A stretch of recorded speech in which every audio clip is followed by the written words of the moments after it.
कभी ऐसा हुआ है कि कोई किताब पढ़ी और अगले ही दिन उसका मेन आइडिया बिल्कुल जहन से निकल गया, या फिर इम्तिहान के लिए पूरी रात जाकर तैयारी की लेकिन इम्तिहान हॉल में पहुंचते ही सब कुछ साफ हो गया। सबसे पहले तो हम इस आम परेशानी को समझेंगे कि भाई हम चीजें भूल क्यों जाते हैं जब कोई अहम मालूमात हमारे जहन से यूं फिसल जाती है जैसे रेत मुट्ठी से। कि ये कोई कमजोरी नहीं बल्कि दिमाग के काम करने का एक कुदरती तरीका है।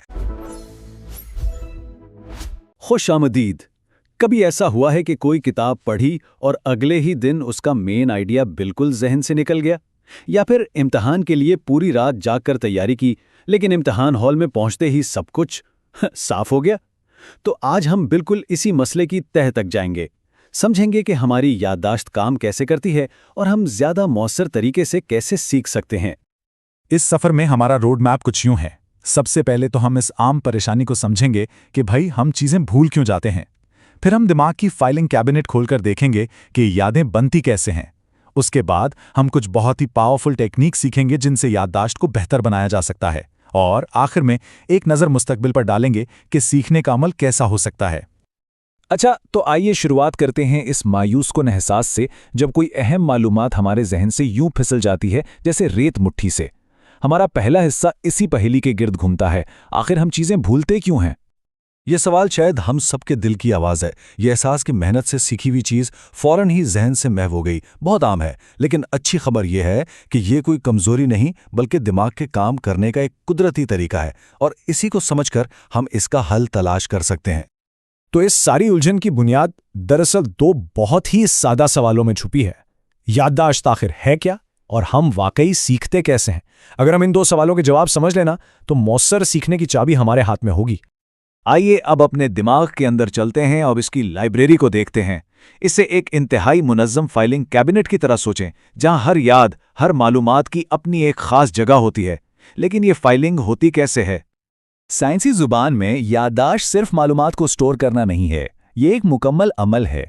पहले मालूमात को समझकर कबूल करना, फिर उसे महफूज रखना, और आखिर में जब ज़रूरत पड़े उसे ढूंढकर वापस लाना।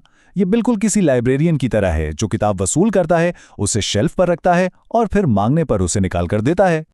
याददाश्त का ये पूरा अमल 3 अहम मरहलों में होता है। पहला है इनकोडिंग, यानी मालूमात को ऐसी ज़बान में बदलना जिसे दिमाग समझ सके। दूसरा है स्टोरेज, यानी उसे महफूज करना। और तीसरा है बाजियाफ्त, यानी उसे ज़रूरत पड़ने पर वापस लाना। अगर इनमें से एक भी कड़ी कमज़ोर हो, चाहे मालूमात ठीक से समझ ही ना आई हो या सही जगह महफूज ना हुई हो, तो हम उसे भूल जाते हैं। और ये समझना भी ज़रूरी है कि तमाम यादें एक जैसी नहीं होती हैं। हिस्सी याददाश्त वो है जब सड़क से गुजरती गाड़ी की एक झलक नजर आती है, ये तो एक सेकंड में गायब हो जाती है। कलील मुद्दती याददाश्त वो फ़ोन नंबर है जिसे बस डायल करने तक याद रखा जाता है। और तवील मुद्दती याददाश्त बचपन की वो यादें हैं जो हमेशा साथ रहती हैं। हमारा मकसद मालूमात को पहली 2 से तीसरी किस्म में मुंतकिल करना है। अब जब हमने थियरी समझ ली है तो आइए असल काम पर आते हैं। हम अपनी याददाश्त को बेहतर कैसे बना सकते हैं। ये हिस्सा उन अमली, साइंस से साबित शुदा तकनीकों के बारे में है जो भूलने के मसले पर काबू पाने में हमारी मदद करेंगी। ओके, अब जरा इस ग्राफ को देखिए। इसे भूलने का मुनहनी खत या फॉरगेटिंग कर्व कहते हैं, और ये वाकई हैरान कुन है।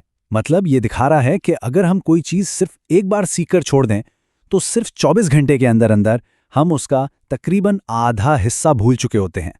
एक हफ्ते बाद शायद सिर्फ 20% ही याद रह जाए। इससे पता चलता है कि हमारा दिमाग कुदरती तौर पर मालूमात को ज़ाया करने के लिए ही डिज़ाइन हुआ है, जब तक हम उसे रखने के लिए कोई ख़ास कोशिश न करें। तो हम इस भूलने के अमल का मुकाबला कैसे करें? जवाब इस स्लाइड पर बहुत वाज़ेह है। एक तरफ है पैसिव रिव्यू, यानी नोट्स को बार बार पढ़ना। ये आसान है लेकिन इससे ज़्यादा फ़ायदा नहीं होता। दूसरी तरफ है एक्टिव रिकॉल। ये ऐसे है जैसे दिमाग जिम में वर्जिश कर रहा हो। यहाँ दिमाग को मालूमात खुद से वापस लाने के लिए मेहनत करनी पड़ती है, और यही मेहनत है जो याददाश्त के पट्टों को मजबूत बनाती है और देर पा नताइज देती है। तो फिर फॉरगेटिंग कर्व के खिलाफ हमारा सबसे ताकतवर हथियार क्या है? वो है स्पेस्ड रेपिटेशन या वक्फे वाली तकरार। ये ख्याल बहुत सादा लेकिन इनकलाबी है। बजाय इसके कि एक ही दिन में 10 बार कोई चीज़ दोहराई जाए, उसे बढ़ते हुए वक्फों के साथ दोहराया जाता है। आज, फिर कल, फिर 3 दिन बाद, फिर 1 हफ्ते बाद। हर बार जब भूलने के करीब पहुंचकर खुद को याद करने पर मजबूर किया जाता है, तो वो याद तवील मुद्दती मेमोरी में मजीद गहरी और मजबूत हो जाती है। ये सब नज़रियात तो बहुत अच्छे हैं, लेकिन असल सवाल यह है कि हम इन्हें अपनी रोज़मर्रा की ज़िंदगी, अपनी पढ़ाई या काम में कैसे इस्तेमाल कर सकते हैं। आइए इन तकनीकों को अमली जामा पहनाते हैं। ये चार्ट इन तमाम तस्वुरात को अमली हिकमत अमलियों में बदल देता है। फौल यादावरी चाहते हैं तो किताब बंद करके खुद से सवालात करें या किसी दोस्त को वो मौजू समझा दें। वक्फे वाले तकरार के लिए फ्लैश कार्ड ऐप्स का इस्तेमाल करें जो खुद ब खुद आपके लिए शेड्यूल बनाती हैं। ये सब छोटे लेकिन इंतहाई मौसर इकदामात हैं जो आज से ही शुरू किए जा सकते हैं। और इसका फायदा सिर्फ सीखने वालों तक ही महदूद नहीं है। जब असातिज़ा भी इन उसूलों को समझते हैं तो वो अपने पढ़ाने के तरीकों को ड्रामाई तौर पर बेहतर बना सकते हैं। वो ऐसे असबाक डिज़ाइन कर सकते हैं जो दिमाग के सीखने के कुदरती तरीके के मुताबिक हों, जिससे सबको फ़ायदा होता है। आइए अब एक नज़र मुस्तकबिल पर डालते हैं। टेक्नोलॉजी और साइंस हमारी याददाश्त को समझने और उसे बढ़ाने के तरीके को तेज़ी से तब्दील कर रही हैं। मुस्तकबिल में क्या होने वाला है? AI पर मबनी ऐप्स हमारी सीखने की रफ्तार के मुताबिक ज़ाती मंसूबे बनाएंगी, बिल्कुल एक ज़ाती ट्यूटर की तरह। न्यूरोसाइंस की बदौलत हम दिमाग के नक्शे बनाकर ये समझ सकेंगे कि यादें कहाँ और कैसे बनती हैं। और अब हम साइंसी तौर पे ये भी जान चुके हैं कि गहरी नींद यादों को सीमेंट की तरह मजबूत करने के लिए कितनी ज़रूरी है। तो इस सारी गुफ्तगू का निचोड़ क्या है? बहुत सादा। यादाश्त और सीखना दो अलग चीजें नहीं हैं, बल्कि एक ही सिक्के के दो रुख हैं। एक मजबूत याददाश्त के बगैर मौसर सीखना नामुमकिन है, और सीखने का अमल ही याददाश्त को बनाता और मजबूत करता है।